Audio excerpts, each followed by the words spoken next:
Hello दोस्त, आप देख रहे हैं क्लियर बीपीएससी चैनल और हम आपके साथ बात करने वाले हैं भारत की बहुत बड़ी उपलब्धि के बारे में। भारत में एक निजी क्षेत्र का द्वारा विकसित जो है रॉकेट है, उसको प्रथम उड़ान के लिए, प्रथम उसको छोड़ने के लिए तैयार किया गया है। ये भारत का बहुत ही स्पेस सेक्टर में, अंतरिक्ष क्षेत्र में बहुत ही बड़ा उपलब्धि है, क्योंकि अब निजी क्षेत्र जो प्राइवेट सेक्टर है वो अभी अंतरिक्ष क्षेत्र रॉकेट के निर्माण में स्पेस सेक्टर में आ रहा है। तो इस पे आज बात करने वाले हैं, कौन सी ऐसी कंपनियां हैं, कहां पे लॉन्च किया जाएगा, कैसा रॉकेट होगा, रॉकेट का चरण क्या होगा, सभी पे बात करेंगे जो आपके बीपीएससी के पीटी में इंपॉर्टेंट होने वाली है। और साथ में आपको मेंस में पीटी में पूछ सकता है कि हाल ही में प्राइवेट रॉकेट किस कंपनी के द्वारा लॉन्च किया गया है, तो कंपनी का नाम पूछ सकता है, कहां से या उसका नाम क्या था ये पूछ सकता है। और दूसरा, मेंस में पूरा का पूरा टॉपिक है साइंस एंड टेक्नोलॉजी का, उस पर 100% दावा करते हैं कि 67वीं या 68वीं में यह क्वेश्चन 100% आएगा, इससे ना आने का कोई सवाल ही नहीं उठता है। हम ये आपको करके दिखाएंगे कि ये क्वेश्चन आएगा, उसका प्रूफ भी दिखाएंगे कि ये क्वेश्चन आया था।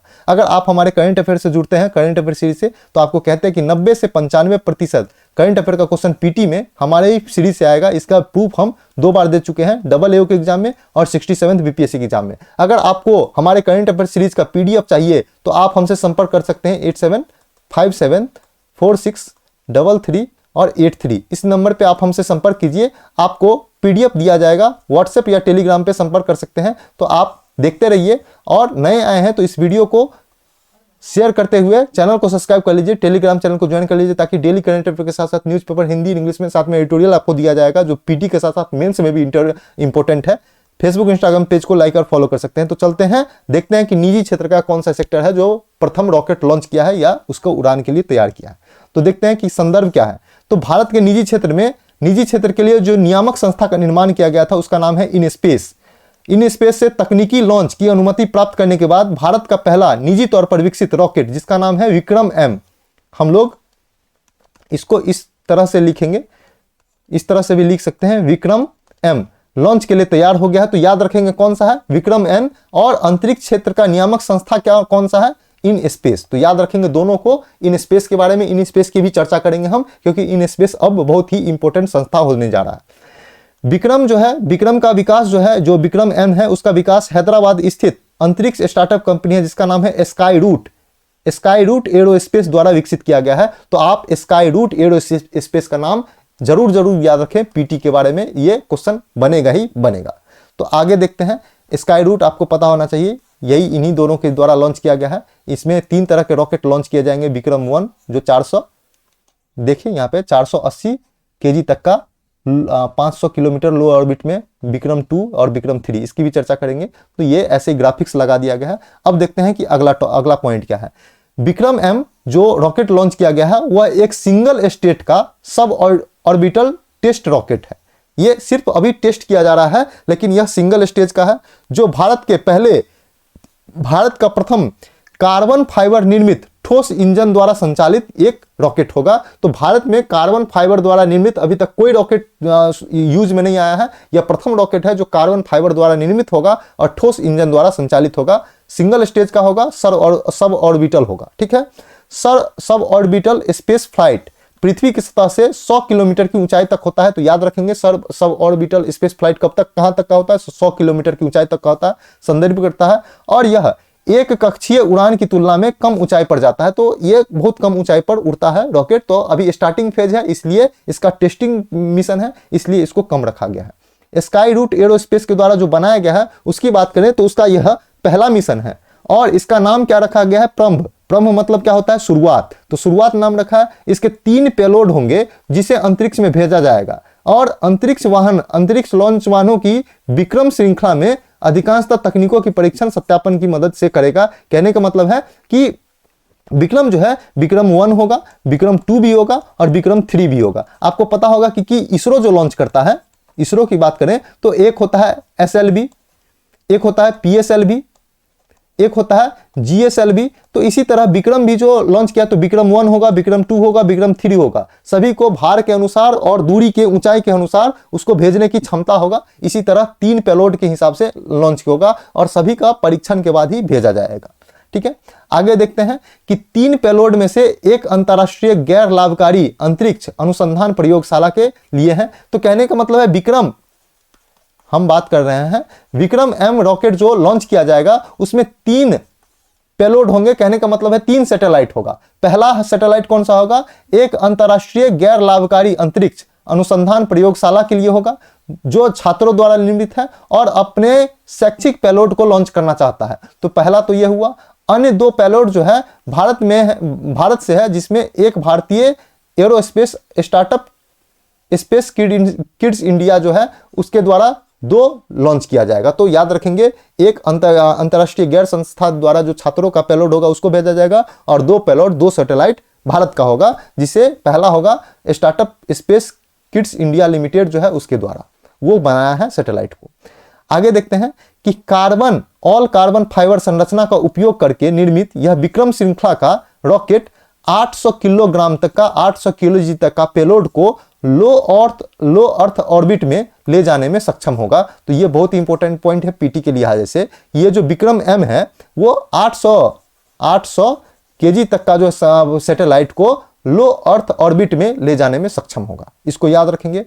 आगे देखते हैं हम लोग कि विक्रम भारतीय अंतरिक्ष कार्यक्रम के संस्थापक जो थे, जिनका नाम था डॉक्टर विक्रम साराभाई, उनके नाम पे रखा गया है और विशेष रूप से छोटे उपग्रह बाजार के लिए तैयार किया गया। छोटे छोटे उपग्रह को लॉन्च किया जाएगा। पहले होता था कि हम लोग पीएसएलवी लॉन्च करते थे, तो पीएसएलवी की क्षमता थी कि 500 केजी तक का जो है सैटेलाइट लॉन्च भेज सकता है। अब किसी का सैटेलाइट 30 केजी का है, वो कैसे भेजेगा? अब इंतजार किया जाता था कि एक साथ जो है 500 केजी तक को पुराया जाए तब भेजा जाएगा। अब क्या होगा कि विक्रम 1 जिसका क्षमता 50 केजी का भी होगा, कहने का मतलब है कोई एक ऑर्डर भी लेके आया तो उसको रॉकेट के द्वारा भेज दिया जाएगा। तो इससे क्या होगी कि ये हमारा बाजार जो स्पेस का बाजार है वो बढ़ेगा और मॉड्यूलर स्पेस लॉन्च वाहनों की श्रृंखला लॉन्च की जाएगी धीरे धीरे सभी श्रृंखला में। जैसे आपको 50 केजी का सैटेलाइट भेजना है, एक ही रॉकेट के द्वारा भेज दिया जाएगा। 200 केजी का सैटेलाइट भेजना है, एक भेज दिया जाएगा। तो हमारा जो है इंडिया में स्पेस बाजार जो है, स्पेस रॉकेट भेजने का, अंतरिक्ष भेजने का बाजार जो है बहुत तेजी से विकसित हो रहा है। चाहे वह इसरो के द्वारा हो या स्काई रूट एरोस्पेस जो कंपनी है, निजी तौर पे प्राइवेट कंपनी, उसके द्वारा शुरू किया जा रहा है। स्काई रूट की बात करें तो विक्रम एम श्रृंखला के तहत रॉकेट के 3 वेरिएंट विकसित किए जा रहे हैं। अभी हम बताएं विक्रम 1, विक्रम 2 और विक्रम 3। अब देखते हैं कि इन मिशन के साथ स्काई रूट एरोस्पेस अंतरिक्ष में रॉकेट लॉन्च करने वाली भारत की पहली प्राइवेट कंपनी बन गई है, निजी क्षेत्र की कंपनी बन गई है। तो स्काई रूट एरोस्पेस का नाम अभी आप 2-4 सालों के लिए तो जरूर याद रखिएगा। बार बार इस आज के वीडियो से 2-4 सालों तक पीटी में क्वेश्चन बनेगा, इसकी हम दावा करते हैं और मेंस में तो 110% का दावा कर रहे हैं हम।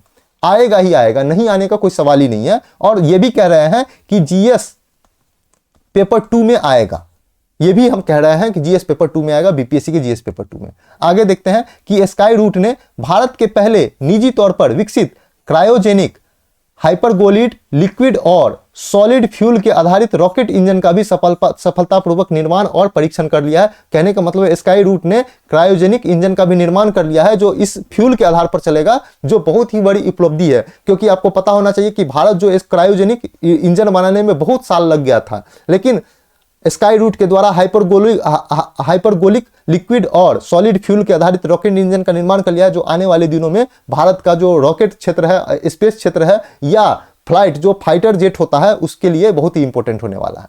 अब देखते हैं कि भारतीय अंतरिक्ष का जो स्पेस नियामक संस्था है इन स्पेस, जिसका नाम है भारतीय राष्ट्रीय अंतरिक्ष संवर्धन प्राधिकरण केंद्र, इसके बारे में देखते हैं। तो इन स्पेस को जो है निजी क्षेत्र के भागीदारी से सुविधाजनक बनाने के लिए भारत सरकार के अंतरिक्ष विभाग के तहत स्थापित एक एकल खिड़की बनाया गया है, जिसके तहत यह एक एजेंसी होगा जो प्राइवेट सेक्टर के रॉकेट को लॉन्च करने के लिए और विदेशों से ऑर्डर लाने के लिए उत्तरदायी होगा। कहने का मतलब है इन स्पेस के बारे में।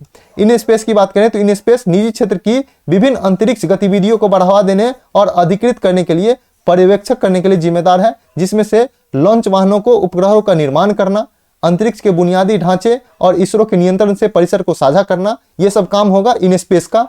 नए अंतरिक्ष बुनियादी ढांचे सुविधाओं की स्थापना करना, अंतरिक्ष आधारित अन्य सेवाएं प्रदान करना, इतना इन स्पेस का जो है उद्देश्य है। तो याद रखेंगे, इसके लिए, इस काम के लिए इन स्पेस को बनाया गया है। आगे देखते हैं हम लोग कि यह भारतीय अंतरिक्ष अनुसंधान संगठन इसरो और निजी क्षेत्र की कंपनियों के बीच एक कड़ी के रूप में काम करेगा। अगर इसरो से कोई मदद लेना है निजी क्षेत्र को तो इन स्पेस है, अगर निजी क्षेत्र को इसरो से कोई मदद लेना है तो इनस्पेस है, विदेशों से कॉन्टैक्ट लाना है, विदेशों से ऑर्डर लाना है जो सैटेलाइट को अंतरिक्ष में भेजने का, इनस्पेस है। तो सभी कामों में अंतरिक्ष का एक नियामक संस्था के रूप में इनस्पेस काम करेगा।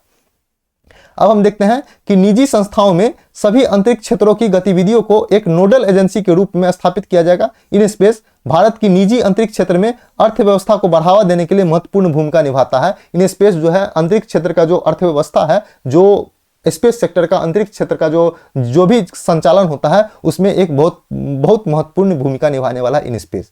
अब बात करते हैं कि इसके प्रमुख उद्देश्यों में अंतरिक्ष गतिविधियों में निजी क्षेत्र की भागीदारी को सक्षम करना या उसको बढ़ाना इनस्पेस का जो है उद्देश्य में हम देखते हैं कि यह भी उद्देश्य है कि निजी क्षेत्र का भागीदारी अंतरिक्ष क्षेत्र में बढ़ाना। देश के भीतर अंतरिक्ष अर्थव्यवस्था जैसे मान लीजिए कि बहुत सारे रॉकेट लॉन्च करने वाली कंपनी है, तो जिस देश के पास रॉकेट लॉन्च करने की क्षमता नहीं है वो अपना सैटेलाइट लेकर के आए और हम उसका सैटेलाइट को स्पेस में भेज देंगे निजी संस्था के द्वारा। तो अंतरिक्ष अर्थव्यवस्था को बढ़ावा देना और उसका विकास करना। आत्मनिर्भर भारत के लिए अंतरिक्ष बल की सीमाओं का विकास करना। आप लोगों को पता होना चाहिए कि यूएसए ने स्पेस फोर्स लॉन्च किया है, अंतरिक्ष सेना, तो अंतरिक्ष सेना का भी विकास में यह इनस्पेस मदद करने वाला है। तो इतने के लिए इनस्पेस जिम्मेदार है। अब आगे बात करते हैं कि निजी कंपनियों के लिए जो लॉन्च साइट जो है, प्रक्षेपण स्थल के लिए प्रमुख मानदंड क्या होंगे।